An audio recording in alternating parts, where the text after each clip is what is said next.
안녕하세요, 앙크입니다. 오늘은 에스구까지 히어리고가 뜨면서 에스구와 켄타를 같이 알아볼 건데요. 사실 좀 갑작스럽죠. 둘 다 히어리고가 하루 이틀 사이에 이렇게 터져버리니까 그 전에 레앙이라든지 가르나초라든지 이렇게 좌잉이 거론되다가 켄타가 나왔고, 에스구는 이전부터 거론이 됐었지만 여름이나 돼서 영입하지 않을까 했더니 에스구까지 왔거든요. 이제 왜 이 둘을 빨리 이렇게 영입을 했고, 한 명은 2026년도에 합류인데 이렇게 빨리 이렇게 선수를 샀는지, 플레이 스타일이며 첼시의 필요도며 이런 걸 한번 분석해 보도록 하겠습니다. 가시죠. 물론 지금은 스포르팅 최고의 유망주는 켄타일 겁니다. 그러나 이전에 최연소 기록을 갖고 있는 건 21년도에 세웠던 에스구거든요. 에스구가 그때 당시에 16살로 출전을 하면서 지금도 스포르팅 최연소 기록을 갖고 있습니다. 일단 에스구는 라비아와 비교를 하면서 카이세도 포지션이라고 보는 게 맞을 것 같은데요. 가장 인상적인 건 태클입니다. 아무래도 캉테, 카이세도 그리고 그쪽에 쓰는 과들이 그렇지만 상대 공격수가 들어올 때 상대 공격수를 등지면서 발만 건드려서 빼는 경우가 있거든요. 그러니까 그런 건 이제 타이밍도 잘 봐야 될 거고, 상대의 압박도 어느 정도 이겨줘야 되고, 이런 모습들이 필요한데 그런 걸 좀 잘합니다. 이런 태클들은 우리 센터백까지 가기 전에 끊어주고 바로 공격으로 넘어갈 수 있기 때문에요. 아주 큰 장점이 있기는 하지만 단점도 존재합니다. 카이세도만 봐도 옐로카드 누적으로 다음 경기 옐로카드를 한 장 더 받으면 이제 앞으로 2경기를 못 나오거든요. 실제로 5장의 옐로카드 2번의 퇴장이 있을 정도로 아무래도 이런 태클을 하는 유형들, 그 반칙을 많이 할 수밖에 없다라는 건 안고 가는 것 같습니다. 이게 좀 많은 수치인 게 뭐냐면요, 라리가에 17경기를 나와서 1326분을 뛰었거든요.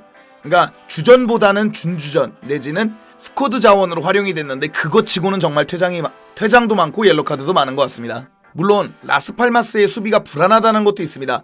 수비가 라인 컨트롤도 잘 안되고 생각보다 후방 빌드업도 불안하다 보니까 이 수비형 미드필더가 무리한 반칙을 할 수밖에 없는 구조더라고요. 그것도 그거지만 아무래도 좀 본인의 플레이 스타일 자체가, 수비하는 스타일 자체가 앞으로 이렇게 막아서는 스타일보다는 바로 이렇게 타이밍을 보고 발을 끊는 스타일이다. 그래서 좀 옐로카드가 많다라고 볼 수 있습니다. 다음은 전진성입니다. 이건 이제 라비아랑 엮어서 봐야 되는데, 이 라비아가 부상을 계속 당하지만 또 첼시 팬들이 기대하고 첼시 스쿼드에 또 도움이 되는 이유는 라비아의 전진성입니다. 탈압박을 통해서 압박하는 자원들을 제끼고 그 공간으로 밀고 들어가는 힘이 있는 거거든요.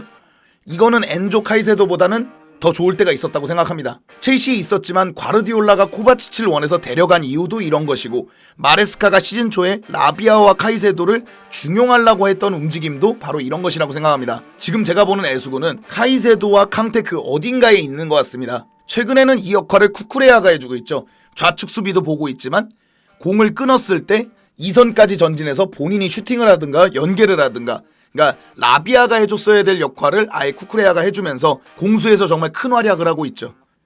근데 에스구가 중거리를 때리는 움직임도 있기는 있는데, 선수가 공격적으로 올라가려는 움직임은 있지만 진짜 공격력이 있다, 수비적인 도움도 되지만 공격적으로 올라갔을 때 데클랜 라이스 같은 움직임을 보여줄 수 있느냐라고 봤을 땐 조금 아쉽지 않나라는 생각이 듭니다. 종합해보면, 능력을 보면은 상대가 공을 키핑하기도 전에 볼을 끊는 그런 태클을 잘하는 유형이고, 볼을 뺏고 전진하거나 못백에서 공을 받았을 때 앞으로 연결해줄 수 있는 링커 역할을 해줄 수 있다, 그런 선수라고 볼 수 있습니다. 그러면 이제 스쿼드 자원들을 봐야겠죠. 그 자리에 뛸만한 스쿼드 자원을 한번 추려봤는데요. 임대생들까지 카이세도, 쿠쿠레아, 산토스, 우고추쿠, 그리고 라비아, 제임스까지 있습니다. 여차하면 구스토까지 있겠죠. 이 중에 라비아가 04년생으로 남겨야 된다면 가장 판매 가능성이 높은 건 우고추쿠입니다. 만약에 우고추쿠를 빼고 5명이서 두 자리를 경쟁하는 거라면 사실상 말이 경쟁이지 그냥 그대로 갈 것 같습니다. 당장 제임스도 90분을 못 뛰고 관리해야 된다 그랬고, 이번 시즌 내내 관리하고 있는 자원이고요. 라비아는 지난 시즌과 이번 시즌 계속 빠지는 자원입니다. 그러면 사실상 카이세도, 쿠쿠레아, 산투스인데, 산투스는 엔조나 라비아 그 어딘가의 역할을 백업해주는 역할이 맞지, 단순히 카이세도가 맡는 역할을 주기에는 재능 낭비도 재능 낭비지만 그 역할을 제대로 치를 것 같지도 않습니다. 그러니까 산투스는 라비아나 쿠쿠레아, 더 나아가서 엔조가 쉴 때 혹은 그들과 경쟁하는 게 맞고, 에스구는 카이세도라고 경쟁하는 게 맞는 것 같습니다. 그래서 카이세도는 사실상 거의 풀타임을 소화하고 있거든요.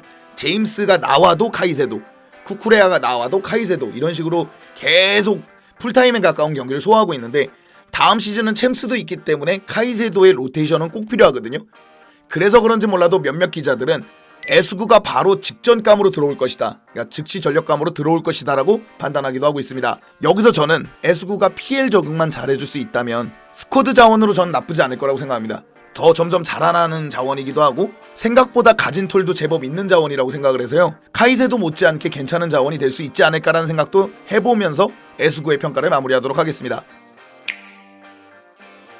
자, 다음은 켄타인데요. 여러가지 기사를 종합해봐야겠지만 로마노는 에스구는 2200만 유로, 켄타는 4800만 유로라고 얘기해주고 있습니다.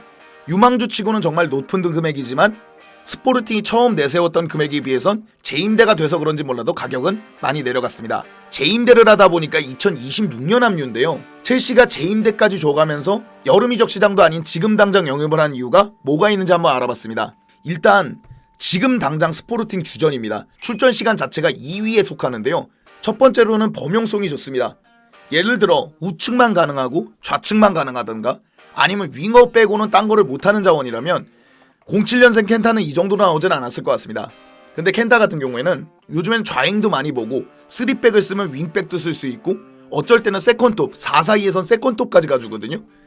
이런 식으로 정말 넓은 범위를 커버 주셔줄 수 있는 군용칼이다 보니까 아모림 체제일 때도 그랬고 아모림이 떠나서도 자주 기용받고 있습니다. 최근 들어 네투 산초가 좌우를 번갈아 가면서 바꾸면서 여러가지 실험을 해보고 있는 게 마레스카잖아요.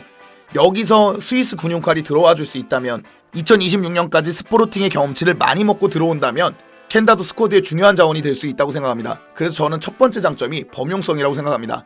두 번째 장점은 속도가 빠릅니다. 물론 우리 드리블러 중에 윙어 중에 속도가 빠르기만 했던 친구가 있죠.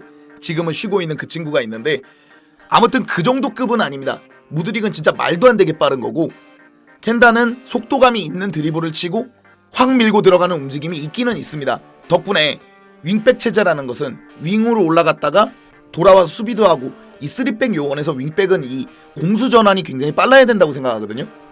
덕분에 이 우측 측면에서 공수 전환 속도는 켄타 때문에 빠르게 될 수 있었습니다. 그리고 켄타가 좋은 것은 요케레스가 침투하는, 그러니까 우리로 치면 잭슨이 되겠죠. 침투하는 걸 보고 오른쪽에 서서 왼발잡이다 보니까 바로 집어넣어줄 수 있더라고요. 그러니까 라인 브레이킹 하는 선수를 보면서 바로 집어넣어줄 수 있는 움직임을 가져가줘야 되는데 구스토는 그 움직임이 좀 아쉬울 때가 많았고 제임스는 이제 윙백으로 쓰기에는 좀 무리가 있습니다.